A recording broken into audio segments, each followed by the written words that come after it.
नमस्कार दोस्तों, स्वागत है आप सभी का हमारे YouTube चैनल एग्रोनॉमी इंडिया में। दोस्तों, जैसा कि हम लोग जानते हैं कि हम लोग रिवीजन कर रहे हैं नेमरा सुंडा जी की बुक का, ए कॉम्पिटिटिव बुक ऑफ एग्रीकल्चर। तो ये हमारा तीसरा पार्ट है जिसमें हम लोग डिस्कस करेंगे अचीवमेंट्स ऑफ क्रॉप इम्प्रूवमेंट, जिसमें पहला है genetically modified crops, the crops in which one or many of its traits are altered or enhanced through a process of genetic engineering known as genetically modified crops, that is BT cotton, developed against cotton bollworm. जैसा कि हम लोग जानते हैं कि कपास में bollworm की समस्या बहुत ज़्यादा आती है, तो उसी के लिए जेनेटिकली मॉडिफाइड करके जेनेटिक इंजीनियरिंग का यूज़ करके वैज्ञानिकों ने डेवलप किया है बीटी कॉटन। बीटी कॉटन में बीटी का फुल फॉर्म होता है bacillus thuringiensis। Bacillus thuringiensis is a soil bacterium that produces protein lethal to insect larvae affecting the digestive system of bollworm। जो ये डेवलप हुआ है जेनेटिक इंजीनियरिंग से BT cotton, ये कॉटन बॉलवर्म के जो लार्वे होते हैं उनके डाइजेस्टिव सिस्टम पे इफेक्ट डालता है, जिससे उसका प्रभाव कम से कम होता है। The gene responsible for this effect is cry1 AC। Genetically modified cotton is only crop permitted by Genetic Engineering Approval Committee GEAC under Ministry of Environment and Forestry. In India, BT cotton first permitted on March 2002। इसका मतलब ये है कि India में BT cotton पहली बार permitted हुआ था March 2002 में। BT cotton variety developed by Mahyco, मतलब कि जो बीटी कॉटन की वैरायटीज हैं वो महको कंपनी के द्वारा डेवलप की गई थी। जो वैरायटीज हैं MECH12, MECH162, MECH184 for southern states and RCH134, RCH138 suitable for northern India।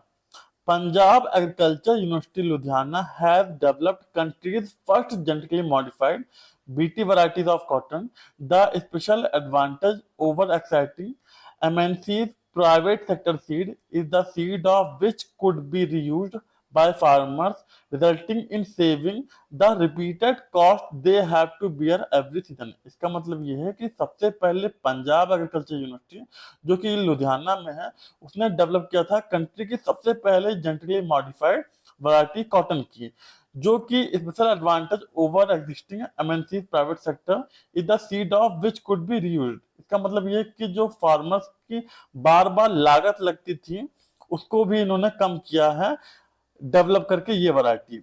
ICAR identified three BT cotton varieties out of three varieties, two namely PAU BT1 and F1861 developed from PAU and RS 2013 developed from SKRAU Bikaner Rajasthan. इसका मतलब ये है कि ICAR ने जो identified किया था three beaten cotton varieties, उसमें से थ्री वैरायटी टू जो है उसमें PAU BT1 एंड F1861 ये पंजाब एग्रीकल्चर यूनिवर्सिटी से डेवलप की गई थी, एंड RS 2013 डेवलप किया गया था बीकानेर यूनिवर्सिटी जो कि राजस्थान में है। All the three varieties carry cry1AC gene imparting resistance against bollworm complex। इसका मतलब ये कि जो तीनों वैरायटी हैं इनमें cry1AC जीन है जो कि रेजिस्टेंट है अगेंस्ट बॉलवर्म के। Inward first generation of BT cotton was came in 1996 and known as Bolgard 1। इसका मतलब कि विश्व में जो first generation of BT cotton है वो 1996 में आया था and known as Bollgard 1। Mahco collaborated with Monsanto to develop BT variety Bolgard 1 using Cry1AC gene। और जो Mahco जो कंपनी है उसने कोलैबोरेशन किया था मॉन्सेंटो कंपनी से एंड डेवलप किया था बीटी वैरायटी बॉलगर्ड 1 और यूज किया था Cry1AC gene. Recently, BT cotton variety developed as Bolgard 2 having both gene of Cry1AC and Cry2AB gene 2006, which is known as second generation of BT cotton। और recently में ही BT cotton variety develop किया गया था Bolgard 2 जिसमें दोनों gene पाए जाते हैं, cry1ac gene and cry2ab gene 2006 से, which is known as second generation of BT cotton, जिसको जाना जाता है second generation of BT cotton. First transgenic crop was BT tobacco in 1987। यह क्वेश्चन पूछा जाता है कि फर्स्ट ट्रांसजेनिक क्रॉप कौन सी थी और वो कब आई थी, तो वो है बीटी टोबैको, जो कि आई थी 1987 में। Country having first position for transgenic plants is USA. यह क्वेश्चन भी इंपॉर्टेंट है कि कौन सी ऐसी कंट्री है जिसकी फर्स्ट पोजीशन है ट्रांसजेनिक प्लांट्स में, तो उसका आंसर होगा USA, United states of America. Rank of India for transgenic crop in world 2019 is fifth, USA, Brazil, Argentina, Canada and India. The position of transgenic plants in world in area, सबसे पहला soybean 60%, मेज, cotton and canola. Mostly genetically modified traits are used as herbicide resistant traits followed by quality improvements and insecticide resistant traits. Genetically modified mustard, these are glyphosate resistant mustard developed by ProAgro Seed Company Limited and ancillary company by of Bayer Crop Science Germany. Golden rice, golden rice क्या होता है? It is genetically modified rice, जो कि genetically modified rice होता है। इसमें beta carotene, vitamin A बहुत ही ज्यादा मात्रा में पाया जाता है। It was engineered from normal rice by Ingo Portricus and Peter Baer in 1990 to prevent vitamin A deficiency in human। जैसा कि पुराने समय में विटामिन ए की कमी पाई जाती थी, तो उसको ओवरकम करने के लिए वैज्ञानिकों ने इस राइस को डेवलप किया है।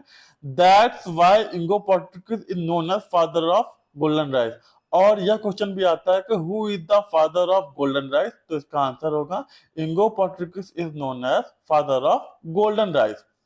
उसके बाद आता है super rice, developed by doctor Gurdev Singh Khush at IRRI, which would bring an improvement of 25% of over present day varieties। Super rice को डेवलप किया था डॉक्टर GS खुश ने IRRI से, जो कि इंप्रूवमेंट होता है 25% of over present day variety, जो कि इंप्रूव है, मतलब ज्यादा अच्छी है जो प्रेजेंट की वैरायटीज हैं। Hybrid rice, first time in world China developed hybrid rice in 1974 by professor Long Ping Yuan, he known as father of hybrid rice. इसका मतलब है कि जो पहला हाइब्रिड राइस था वो डेवलप किया था चाइना ने, प्रोफेसर लॉन्ग पिंग यॉन ने किया था हाइब्रिड राइस, इसलिए इन्हें फादर ऑफ हाइब्रिड राइस भी कहा जाता है। India is second to developed hybrid rice after China. First varieties MGR1, earlier named as CORH1, developed first by TNAU, Tamil Nadu Agriculture University, Coimbatore, and PRH1 and PRH6, developed by IARI, Indian Agriculture Research Institute. Next is hybrid mustard, developed by DRMR, Directorate of Rapeseed and Mustard Research, Bharatpur Rajasthan. यह question भी आता है कि जो mustard research institute है वो कहां पर है, तो वो है भरतपुर राजस्थान में। Variety developed by DRMR or NRC HB506, first hybrid mustard in India. Other is Dhara mustard hybrid 11, short form is DMH11। Next is super wheat. The research on super wheat is in progress as DWR Karnal. It was expected to come by 2005, yield increase 15 to 20%। Super wheat जो होता है वो increase करेगा yield में 15 to 20% ज्यादा yield ये हमको देगा।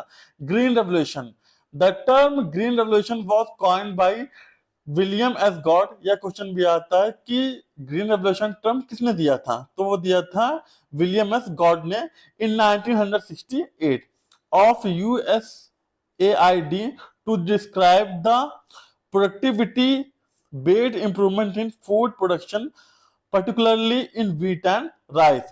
Main components in green revolution are high yielding varieties, use of chemical fertilizers and plant production chemicals. Next is evergreen revolution. This term was coined by Dr. M.S. Swaminathan, who is known as father of Green Revolution in India, to denote the Green Revolution based on sustainable methods of crop intensification and diversification. Next is vertical revolution in agriculture, maximizing production per unit land area per unit of time using intensive cropping system, high production inputs, and improved management practices. Next, we are going to discuss revolution in agriculture. Revolution related to white revolution, milk production, मतलब कि जो सफेद क्रांति है वो दुग्ध उत्पादन से संबंधित है, जिसको हम लोग फ्लड फ्लड ऑपरेशन या ऑपरेशन फ्लड भी कहते हैं. Blue revolution, fish production. Brown revolution is related to food processing and leather production. Grey revolution related to fertilizer production. Yellow revolution related to oil seed, मतलब कि तेल वाली उत्पादन करने में. Red revolution tomato and meat production. Pink revolution prawn, झींगा या फिर प्याज के प्रोडक्शन से. गोल्डन रेवोल्यूशन फ्रूट प्रोडक्शन या फिर honey production. Round production potato production, आलू के उत्पादन से. सिल्वर रेवोल्यूशन एग प्रोडक्शन या फिर poultry production. Black revolution biofuel production, jatropha production. Orange revolution citrus fruit production. Golden fibre revolution jute production. Silver fibre revolution cotton production. Rainbow revolution all sector of agriculture. Almond revolve spices production. Protein revolution pulses production. Saffron revolution related to solar energy. Sweet product revolution beekeeping. Parbhani क्रांति a variety of okra. Next हम लोग discuss करेंगे India shares in world, मतलब India का क्या योगदान है. Total geographical area है 2.4%, पॉपुलेशन में है 17.5%, और प्रेजेंट टाइम में हमारी जो पॉपुलेशन है वो नंबर 1 पे हो गई है. हम लोग जनसंख्या में नंबर 1 पे हैं, हम लोगों ने चाइना को भी पीछे छोड़ दिया है. Next is live stock 15%, forest 1.5%, water resources 4%. India position in world agriculture. India की पोजीशन जो पहले पायदान पे है उसमें मैंगो प्रोडक्शन, मतलब कि आम के उत्पादन में हम लोग पहले स्थान पे हैं. कैश्यू प्रोडक्शन में है, बनाना प्रोडक्शन में है, कोकोनट प्रोडक्शन में है. टोटल इरिगेटेड एरिया में हम लोग पहले पायदान पे हैं. टोटल पल्सेस प्रोडक्शन पे हम लोग पहले पायदान पे हैं. मिल्क प्रोडक्शन में हम लोग हैं. टी एंड स्पाइसेस प्रोडक्शन में हम लोग पहले पायदान पे हैं. जूट एंड अलाइड फाइबर्स पे हम लोग पहले पायदान पे हैं. लाइव स्टॉक प्रोडक्शन में हम लोग पहले पायदान पे हैं. सेकंड पोजीशन पे हम लोग व्हीट प्रोडक्शन में है, गेहूं के उत्पादन में, राइस के उत्पादन में, ऑयल सीड प्रोडक्शन में, फ्रूट्स प्रोडक्शन में, वेजिटेबल प्रोडक्शन में, सिल्क रेशम प्रोडक्शन में, शुगर केन प्रोडक्शन में एंड कपास उत्पादन में हम लोग द्वितीय स्थान पे हैं. तीसरे स्थान पे हम लोग टोबैको प्रोडक्शन में, और चौथे पोजीशन पे हम लोग नेचुरल रबर में हम लोग का शेयर है 8.5%. In coffee production India has 7th position while Brazil stands first position. और ब्राजील जो है पहले पायदान पे है कॉफी के उत्पादन में, और इंडिया जो है 7th पोजीशन पे है. Position of agriculture trades in India. Agriculture export commodities, मतलब जो एग्रीकल्चर एक्सपोर्ट करता है India, rice, cashew, wheat, tea and tobacco. And import क्या क्या करता है, vegetable oil, cashew, pulses and fruits. Next हम लोग डिस्कस करेंगे important years related to agriculture. Important years हम लोग डिस्कस करेंगे जो कि एग्रीकल्चर से रिलेटेड है. ये बहुत ही इंपॉर्टेंट है और नॉर्मली एग्जाम में पूछा जाता है. 2004 international year of rice. 2005 international year of physics. 2006 international year of desert and desertification. 2007 international year of water. 2008 international year of potato. 2009 international year of fibre. 2010 international year of biodiversity. 2011 international year of forest. 2012 international year of cooperative. 2013 international year of water cooperation. 2014 international year of family farming. 2015 international year of soil. 2016 international year of pulses. 2017 international year of sustainable tourism for development. 2019 international year of indigenous languages. 2020 international year of plant health. 2021 international year of fruits and vegetables. 2022 international year of artisanal fisheries and aquaculture. 2023 जो कि चल रहा है international year of millets. 2024 international year of camelids. Important dates related to agriculture. 15 March world consumer day.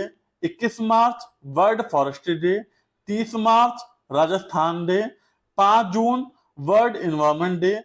11 July world population day. 16 July ICAR day. 16 September ozone day. 16 October world food day. 4 December women in agriculture day. 5 December world soil day. 23 दिसंबर किसान day, birthday of Chaudhary चरण Singh. Next, we are going to discuss the major scheme programs of agriculture in India. First is National Food Security Mission, short form is NFSM, जो कि launch हुआ था रबी 2007 में। क्या इसके objective थे? To enhancing the production of rice, wheat and pulses by 10 metric ton, 8 metric ton and 2 metric ton respectively by the end of the 11th plan. A new program under the NFSM called the Accelerated Pulses Production Program. In 12th 5-year plan, 4 more crops have been added, that is cotton, jute, sugarcane and coarse millet. So now 7 crops under NFSM. The funding pattern is 60-40 ratio for nation and state from 2015 to 16. इसका मतलब ये है कि 2007 में national food security mission यह जो परियोजना है वो लॉन्च की गई थी। क्यों लॉन्च की गई थी? To enhancing the production of rice, क्योंकि जिससे उत्पादन हम लोग बढ़ा सके राइस का, गेहूं का और पल्स क्रॉप का। राइस का 10 मेट्रिक टन, पल्स का 8 मेट्रिक टन एंड पल्सेस का 2 metric ton. A new program under NFSM called the Accelerated Pulse Production Program A3P, और यह लॉन्च किया गया था 2015-16 में और फंडिंग जो है 60-40 की होती थी। नेक्स्ट जो है राष्ट्रीय कृषि विकास योजना, शॉर्ट फॉर्म इज RKVY, जो कि लॉन्च की गई थी 2007 में।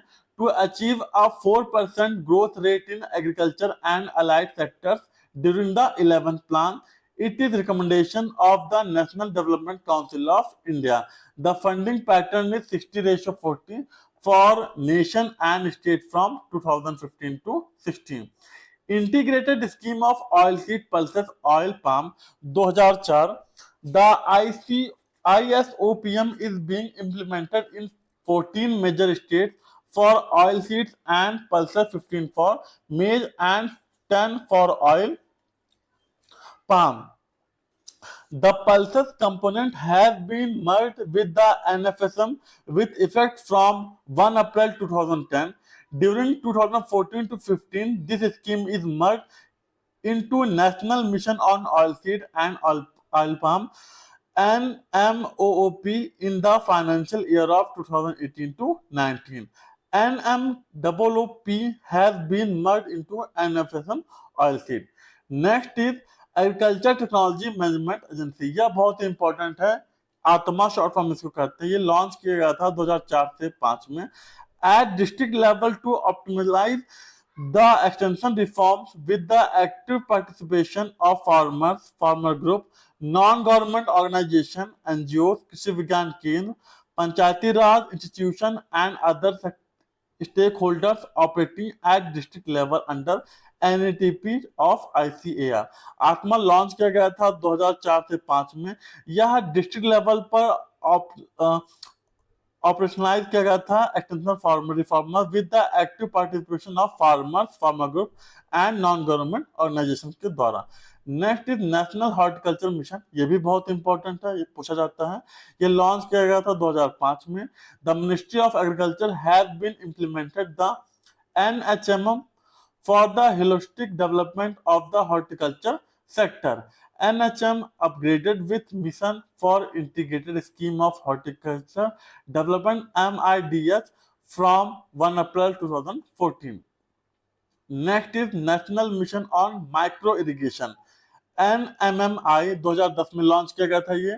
The mission is being implemented during the 11th plan period for enhancing water use efficiency. इसको लॉन्च किया गया था वाटर की यूज इफिशिएंसी को बढ़ाने के लिए by adopting drip and sprinkler irrigation, जो कि अडॉप्ट करना होता है इसमें drip irrigation and sprinkler irrigation को in all states and union territory for both horticulture and agriculture crop. Next is national bamboo mission NBM, जो कि 2004 में लॉन्च किया गया था। The mission aims to promote holistic growth of the bamboo sector by adopting an area based regionally differentiate strategy and to increase the area under bamboo cultivation and marketing.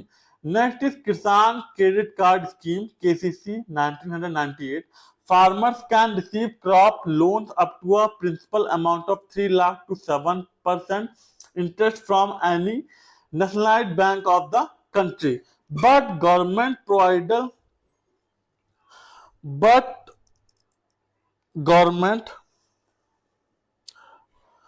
the government provided an additional 3% interest subvention from the year 2009 to 10, 1%, and in 2010 to 11, 2% to those farmers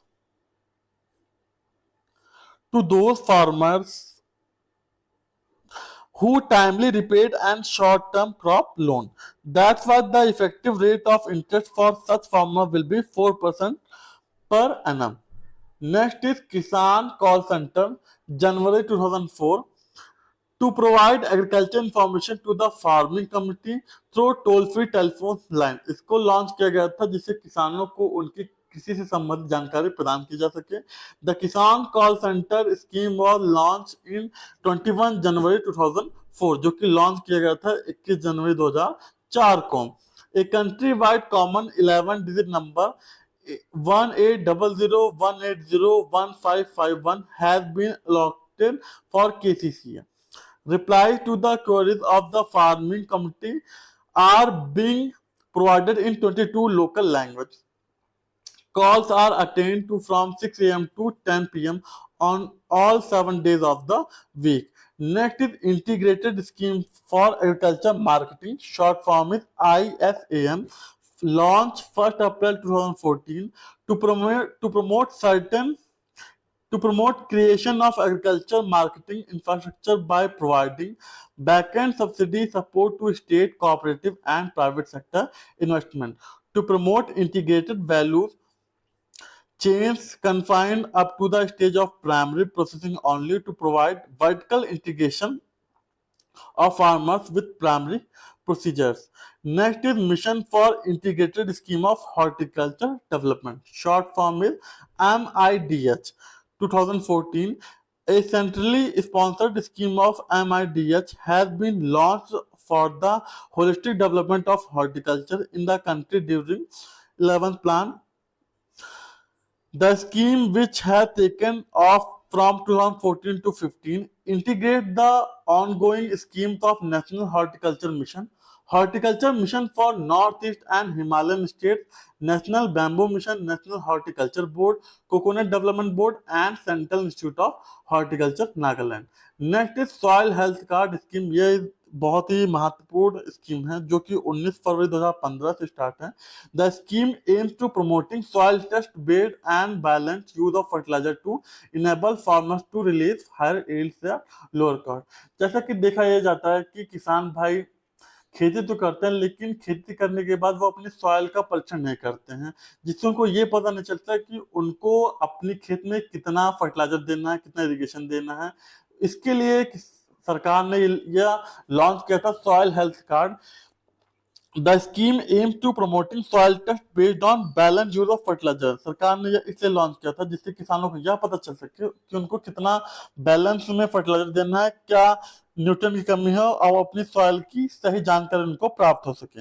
under the scheme that government plan to issue soil card to farmers which will carry crop wise recommendation of nutrients and fertilizers required for the individual farm to help farmers to improve productivity through judicious use of inputs. All soil samples are to be tested in various soil testing labs across the country. Thereafter, the experts will analyze the strength and weakness, micronutrient deficiency of the soil and suggested measure to deal with it. The result of suggestion will be displayed in the cards.